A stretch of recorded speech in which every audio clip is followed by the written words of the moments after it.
अगदी जलद व अचूक बातम्यांसाठी पाहत रहा महामीडिया 24 सदैव तत्पर.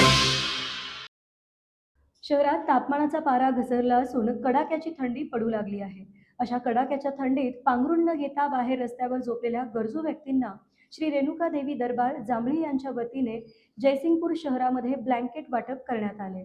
जयसिंगपूर शहरात मागील काही दिवसांपासून कडाक्याची थंडी पडू लागली आहे. शहराचा पारा खाली आला आहे. या परिस्थितीत निराधार अनाथ गरीब लोक रस्त्याच्या कडेला दुकानाबाहेर कुडकुडत झोपत आहेत.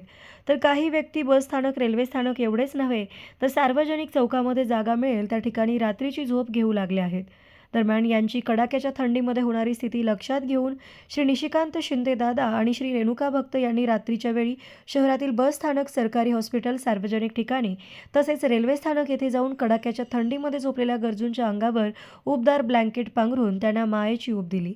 कडाक्याच्या थंडीच्या काळामध्ये उबदार पांघरून मिळाल्यानंतर गरजूंच्या चेहऱ्यावरील हास्य समाधान देऊन गेल्याचं श्री रेणुका देवी दरबारचे गुरुवर्य श्री निशिकांत शिंदे दादा यांनी सांगितले. गरजूंना काही आरोग्य संदर्भात माहिती देऊन त्यांच्या अंगावर हे उबदार ब्लँकेट टाकण्यात आले. त्यांच्या सामाजिक कार्याची नागरिकांकडून कौतुक केले जात आहे. यावेळी गणेश कुंभार, अभिषेक पाटील, वैभव माने, आकाश डोंगरे, मंथन हातळगे, सोहम माने, सुनील गोंधळी, सुमित पवार, प्रथमेश हातळगे, ऋषिकेश पाटील उपस्थित होते.